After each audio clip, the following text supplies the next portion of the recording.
স্বাধীনতা দিবসের আগে সীমান্ত জুড়ে যেন অদৃশ্য অশান্তির ছায়া। রাত নামলেই বাড়ছে সতর্কতা, প্রত্যেকটা সন্দেহজনক গতিবিধির দিকে কড়া নজর। অন্ধকারের আড়ালে কোনো নাশকতার ছক কষা হচ্ছে কিনা সেই আশঙ্কাই এখন বড় প্রশ্ন। নিস্তব্ধ সীমান্তের বুক চিরে কখনো মাদকের চালান, কখনো সন্দেহজনক আনাগোনা। যে কোনো ফাঁক বলে ঢুকে পড়তে পারে বিপদ। তাই উৎসবের উচ্ছ্বাসের মাঝেও সীমান্তে চোখে চোখে হিসেব। প্রতিটা ছায়া, প্রতিটা অচেনা নড়াচড়া, প্রতিটা সন্দেহজনক গতিবিধির ওপর কড়া নজর। নিরাপত্তার বলয় ভেদ করে যাতে নাশকতার কোনো ছক বাস্তবের মাটিতে পা রাখতে না পারে, তার আগেই প্রস্তুত নিরাপত্তা বাহিনী। সীমান্তে এখন একটাই বার্তা, সতর্কতার এক চুল ফাঁকও নয়। আসুন এক ঝলকে সেই ভিডিওটা আপনাদের দেখাই।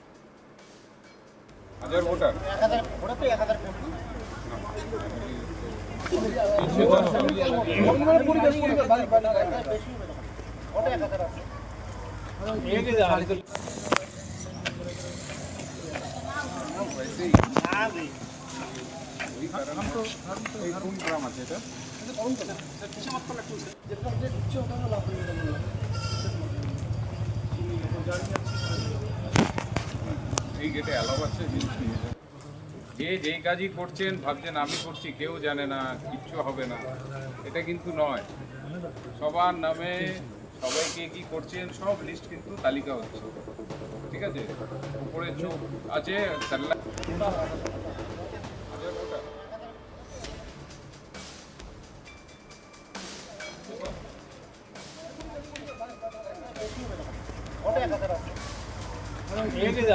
ভারত বাংলাদেশ সীমান্তে নিরাপত্তায় বিশেষ জোর দেওয়া হয়েছে। সীমান্ত এলাকা সুরক্ষিত করতে পুলিশ এবং বিএসএফ এর যৌথ টহল চলছে। এই পরিস্থিতিতেই কোচবিহারের দিনহাটা সীমান্তে শুরু হয়েছে পুলিশ এবং বিএসএফ এর যৌথ টহল। স্বাধীনতা দিবসের প্রাক্কালে কাঁটাতারবিহীন সীমান্ত এলাকাগুলোকে বিশেষভাবে নজরে রাখা হচ্ছে। সীমান্তের অলিগলি থেকে শুরু করে স্পর্শকাতর এলাকায় চলছে নজরদারি। কোথাও কোনো অস্বাভাবিক নড়াচড়া চোখে পড়ছে কিনা, সন্দেহজনক কেউ যাতায়াত করছে কিনা, সবকিছুর ওপর থাকছে কড়া নজর। যৌথ পরিদর্শনে ছিলেন দিনহাটার এসডিপিও প্রশান্ত দেবনাথ সহ বিএসএফ এর শীর্ষ আধিকারিকরা। শুধু টহল নয়, সীমান্তের পরিস্থিতি সরজমিনে খতিয়ে দেখেন আধিকারিকরা। কোন অংশ তুলনামূলকভাবে বেশি স্পর্শকাতর, কোথায় নজরদারি বাড়ানো দরকার, কোথায় অতিরিক্ত সতর্কতা প্রয়োজন, তা নিয়েও চলে পর্যবেক্ষণ। আরও একবার দেখাই ভিডিওটা। কেউ যদি করে, সেটা আমাদের এখানে গিদালদা ক্যাম্প আছে, জানেন? ওখানে ক্যাম্পের ফাঁড়ির যে ইনচার্জ আছে তার নাম্বার আছে, বাপি। হ্যাঁ, এটা বড়াম পাচ্ছি।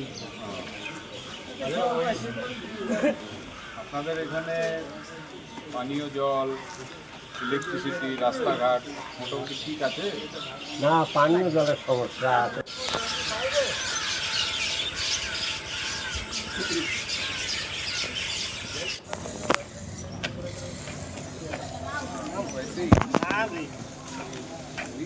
কারণ সীমান্তে নিরাপত্তার চ্যালেঞ্জ শুধু একদিনের নয়। সীমান্ত পথ ব্যবহার করে মাদক পাচার কিংবা বেআইনি অনুপ্রবেশের মতো ঘটনা রুখতে প্রয়োজন লাগাতার নজরদারি। আর সেই কারণেই স্বাধীনতা দিবসকে সামনে রেখে আরও সতর্ক পুলিশ ও বিএসএফ। সন্দেহজনক কোনো গতিবিধি দেখলে দ্রুত খবর দেবার জন্য সীমান্তবর্তী এলাকার বাসিন্দাদেরও বার্তা দেওয়া হয়েছে। তালিকা হচ্ছে, ঠিক আছে? উপরে চোখ আছে, হাজার ভোটার।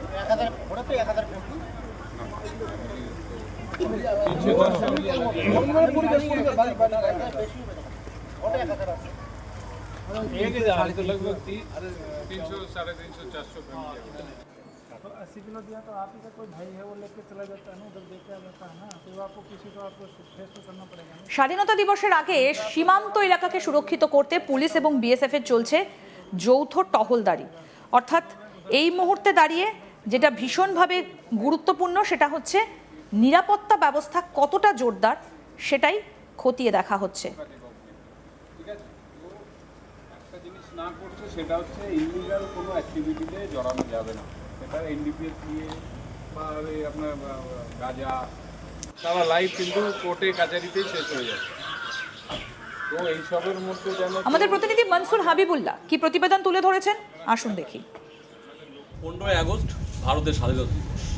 আর স্বাধীনতা দিবসের প্রাক্কালে পশ্চিমবঙ্গের ভারত বাংলাদেশ লাগোয়া সীমান্তে নিরাপত্তা জোরদার শুরু হয়েছে এবং সীমান্তে যৌথ পরিদর্শন করছে বাংলার পুলিশ ও বিএসএফ।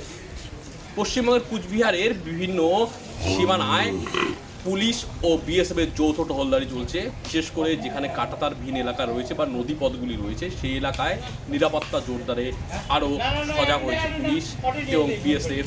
যৌথ বাহিনীর টহলদারি সীমানা জুড়ে চলছে এবং সাধারণ মানুষের কাছে পৌঁছে সাধারণ মানুষকে নানা রকম সীমান্ত সুরক্ষা নিয়ে বার্তা দেওয়া হচ্ছে। চোরাচালান সহ বিভিন্ন ধরনের কাজের সঙ্গে যারা জড়িত তাদেরকে সতর্ক করা হচ্ছে এবং স্পষ্টভাবে জানিয়ে দেওয়া হয়েছে যে যারা চোরাচালানের সাথে জড়িত তাদের তালিকা তৈরি করা হয়েছে এবং একের পর এক এই চোরাচালানকারীদের বিরুদ্ধে ব্যবস্থা নেওয়া হবে।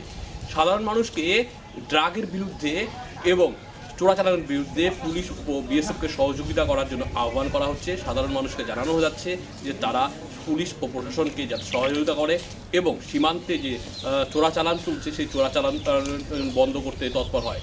ভারত বিরোধী কার্যকলাপ যাতে এই ভারত বাংলাদেশ সীমান্ত এলাকায় না হয়। যদি এইরকম কোনো ঘটনা ঘটে তাহলে সাধারণ মানুষের স্থানীয় প্রশাসনকে জানানো বলা হয়েছে। এবং শুধু তাই নয়, সীমান্তের মানুষদের মন জয় করার জন্য সীমান্তে কিন্তু ভাইব্রেন্ট ভিলেজ তৈরি করার পরিকল্পনা নিয়েছে নতুন সরকার। শুভেন্দু অধিকারীর নেতৃত্বে ইতিমধ্যে সীমান্তের গ্রামগুলিকে ভাইব্রেন্ট ভিলেজ করার জন্য কেন্দ্রের কাছে প্রস্তাবও পাঠানো হয়েছে এবং কেন্দ্র থেকে তার মঞ্জুরও এসেছে। সেই কারণে সীমান্তের গ্রামগুলির পরিকাঠামোর বদল হওয়া বা খোলনচল বদল হবে।